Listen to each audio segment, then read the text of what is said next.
गंगा उज्ज्वल जलधि तरंगा तव शुभ नामे जागे तव शुभ आशीष मागे गाहे तव जय गाथा जन गण मंगलदायक जय हे भारत भाग्य विधाता जय हे जय हे जय हे जय जय जय जय हे भारत माता की भारत माता की भारत माता की इनकलाब इनकलाब इनकलाब राष्ट्रीय एकता जिंदाबाद राष्ट्रीय एकता जिंदाबाद गंगोत्री वेलफेयर फाउंडेशन जिंदाबाद गंगोत्री वेलफेयर फाउंडेशन जिंदाबाद सावित्रीबाई फुले पुस्तकालय जिंदाबाद सावित्रीबाई फुले जिंदाबाद। चलिए बहुत बहुत आभार बहुत बहुत अभिनंदन और अपने अपने स्थान पर एक बार पुनः निवेदन कर रहे हैं जितने सम्मानित अतिथि आज मंच पर हैं एक बार अपने अपने स्थान पर यथावत रूप से बैठ जाएं फिर बीच में हम थोड़ा थोड़ा आभार बीच में लेते रहेंगे कार्यक्रम की शुरुआत हो जाए उसके बाद यहाँ से चलता रहेगा और प्रतियोगिता भी प्रारंभ रहेगी और बीच में सारे अतिथियों का हम जो उद्गार भाव संभाव उनके विचार अभिव्यक्ति को हम यहाँ तक लेने का प्रयास करेंगे। पहले चाहेंगे सभी हमारे जितने अतिथि हैं मंच तक बैठ जाएं मंच पर अपने अपने स्थान को यथावत रूप से लेकर बैठ जाएं। सबका साथ सबका सहयोग और इस मधुबन की धरती सबका स्वागत सबका सम्मान हम करना चाहेंगे।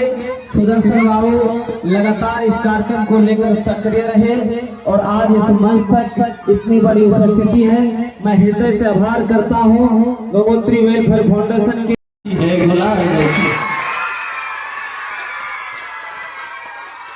और आइए बातें करूंगा तो बहुत दूर तक जाएगी। मैं इस गंगोत्री वेलफेयर फाउंडेशन का छोटा सा सिपाही हूँ लेकिन ये एक योद्धा जरूर हूँ। इस युद्ध में शिक्षा को हर गांव में घर घर पहुंचाना है फाउंडेशन का जो उद्देश्य है। बेरोजगार को मदद करना है जो कमजोर है समाज के शोषित वर्ग है जो शिक्षा से अभी भी पिछड़े हैं उसको मजबूत करना है हर क्षेत्र में इसका ये उद्देश्य है। इसी उद्देश्य को लेकर हम आए हैं कि शिक्षा को आपको हथियार बनाना है आपके घर घर पहुंचाना है। जो हमारे ऊपर तमगा लगा है अति पिछड़ा समाज का उस पिछड़ापन को दूर करना है। क्यों क्यों अब सुनिएगा अभी ताली नहीं बजाएगा अब सुनिएगा क्यों ना पढ़ोगे न आगे बढ़ोगे ये उद्देश्य है फाउंडेशन का। ना पढ़ोगे न आगे बढ़ोगे सबके पीछे ही चलना पड़ेगा। ना पढ़ोगे न आगे बढ़ोगे सबके पीछे ही चलना पड़ेगा। वक्त की ये जरूरत समझ लो वक्त की ये जरूरत समझ लो बिन पढ़े अब गुजारा नहीं है। वक्त की ये जरूरत समझ लो बिन पढ़े अब गुजारा नहीं है। जब पढ़ोगे तो कुछ न कुछ लिखोगे जब पढ़ोगे तो कुछ न कुछ बनोगे। ये कागज और कलम ही तुम्हारा सहारा है। ना पढ़ोगे न आगे बढ़ोगे सबके पीछे ही चलना पड़ेगा। क्यों ना कोई रहनुमा ना हुकूमत ना कोई रहनुमा ना हुकूमत अब कोई भी सहारा नहीं है। ना बढ़ोगे ना आगे बढ़ोगे। आप लोग थोड़ा नजर रखिएगा।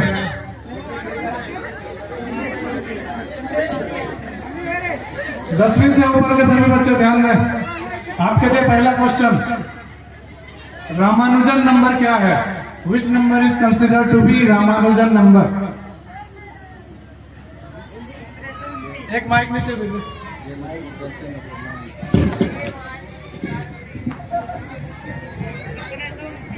अपना नाम भी बताइए। बिल्कुल सही जवाब है, जोरदार तालियां के लिए।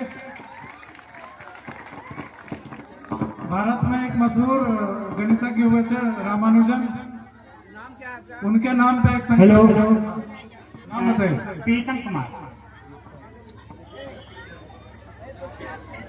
क्यों है रामानुजन नंबर, बता सकते हैं? इसका तो जानकारी नहीं। ये इकलौती ऐसी संख्या है जो दो संख्याओं के वर्ग का योग है, दो संख्याओं के क्यूब का भी योग है। कुछ स्पेशल नंबर है। रामानुजन ने जब वो 35 साल में ही मर गए थे, वो बीमार थे, हॉस्पिटल में थे, उनसे मिलने जो प्रोफेसर आया था उसको आने में लेट हो गया। तो प्रोफेसर ने कहा कि मेरी गाड़ी ही बड़ी बेकार है, खराब हो गई, इसलिए हम लेट पहुंच पाए तुमसे मिलने के लिए। बोला सर आपकी गाड़ी का नंबर क्या है? तो उसने बोला 1729। बोला सर बेकार नंबर नहीं है, दुनिया में एकमात्र ऐसी संख्या है जो कितने अभी मुझे याद नहीं है, लेकिन 2 स्क्वायर के जोड़ है और 2 क्यूब का भी जोड़ है, ऐसी और कोई भी संख्या नहीं है, इसीलिए ऐसी संख्या को रामानुजन संख्या कहते हैं। अगला सवाल, हाथ उठाएंगे। पौधे जमीन से जो पानी खींचते हैं, किस अंग के द्वारा पानी खींचते हैं? सबसे पहला जिसने उठाया ये बताएं। माइक दीजिए, माइक कहाँ है? जयलम द्वारा। बहुत सही जवाब है। रोहित कुमार, भागलपुर। चलिए अगला सवाल। एक वॉलंटियर नीचे रहिए, माइक लेके हाथ में रखिए, जब उसे ले लीजिए और जहां भी जाना होगा आप जाके माइक दीजिए। क्वेश्चन ध्यान से सुनिए। थर्मामीटर में फ़ारेनहाइट और सेंटीग्रेड 2 अलग अलग यूनिट होती है। बोलिए, जवाब दीजिए। क्वेश्चन क्या? जवाब दीजिए, जिसने हाथ उठाया जवाब दीजिए। नहीं समझ में आ रहे तो फिर आप रिजेक्ट हो गए। अल्प समय के कारण व्यवस्था हम लोग किए थे, लेकिन आप लोगों का उत्साह देख कर दिल गदगद हो गया है। और मैं माननीय बड़े भैया सुदर्शन भैया से आग्रह करूंगा, अगली बार जो कार्यक्रम करेंगे ओपन फील्ड में करेंगे, कहीं बड़ी जगह में। और इसके लिए आप लोगों का तहे दिल से धन्यवाद। थोड़ा बच्चों को व्यवस्थित करने में सभी लोग सहयोग करेंगे। सभा को मेरा नमस्कार। 3.5 साल पहले हमने इस कार्यक्रम की शुरुआत की थी, तो 150-200 बच्चे आते थे। आज देख के लग रहा है कि रजिस्ट्रेशन में देख रहा हूँ तो 400 से ज्यादा बच्चों का रजिस्ट्रेशन हो चुका है, जो कि बहुत ही उत्साहवर्धक संख्या है। ये देख के पता चल रहा है कि अपने क्षेत्र के लोग पढ़ाई के प्रति जागरूक हुए हैं। बच्चों के साथ साथ मैं उनके माता पिता को भी बहुत बहुत धन्यवाद देना चाहूँगा, जिन्होंने अपने बच्चों को इस तरह ज्ञानवर्धक शिक्षाप्रद कार्यक्रम में भाग लेने के लिए यहाँ पे भेजा है। ज्यादा समय बर्बाद न करते हुए मैं चर्चा की शुरुआत करना चाहूँगा। क्लास 2 कक्षा 2 से हम शुरुआत करेंगे। कक्षा 1 में 100 से ज्यादा बच्चे हैं, उनका हम अलग से करेंगे। क्लास 2 के बच्चे इधर टेबल के पीछे जो कुर्सियां हैं और इधर टेबल के पीछे जो कुर्सियां हैं वहां पर बैठ जाए। क्लास 2 के बच्चों के अलावा जो लोग कुर्सियों पर बैठे हुए वो हट जाए। और जो भी शिक्षक हैं नवादा और नवादा से आए हमारे सहयोग के लिए, उनसे निवेदन है कि आप हमारे साथ आइए, क्वेश्चन मांगने में और टेस्ट में साथ दीजिए। धन्यवाद। क्लास 2 के बच्चे आइए। राजेश कुमार नवी जी के साथ जो भी शिक्षक आए हैं मेरी मदद कर। इस मधेपुरा वैसे भी जाना जाता है कि मधेपुरा जिला बहुत ज्यादा इंजीनियर भेजते हैं विदेशों में, तो निश्चित रूप से आप IIT बॉम्बे में हैं, बहुत ही चर्चित कॉलेज है। मैं चाहूंगा कि आप अपने विषय में अपने स्ट्रगल के साथ साथ अपनी दिनचर्या, ताकि हमारे जितने भी हमारे छोटे भाई हैं सबको एक प्रेरणा स्वरूप मिले।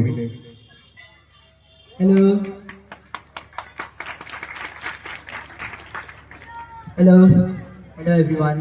सो बेसिकली हर क्लास का जो सिलेबस है वो करते रहो, अपना स्कूल का काम करो, खेलो कूदो अपना अच्छे से 2-3 घंटे रोज, और लेकिन पढ़ाई पे कभी निकम्मापन मत करना। जितना सिलेबस है जो दे दिया टीचर ने वो सब करना, और फिर बहुत इजी है, बी डिसिप्लिन, सब हो जाएगा। बहुत बहुत धन्यवाद। एक ही बात का फिर से निकल के आई, जब क्लास 10 का एग्जाम चल रहा था तो मैंने एक ही बात बोला था कि discipline is a bridge between goal and accomplishment, माना कि अनुशासन ही एक पुल का काम करता है। वही बात हमारे दिव्यांशु भाई, एक बार जोरदार ताली बजाएंगे तमाम। धन्यवाद। अब मैं कार्यक्रम की अगली पीढ़ी की ओर चलना चाहूंगा और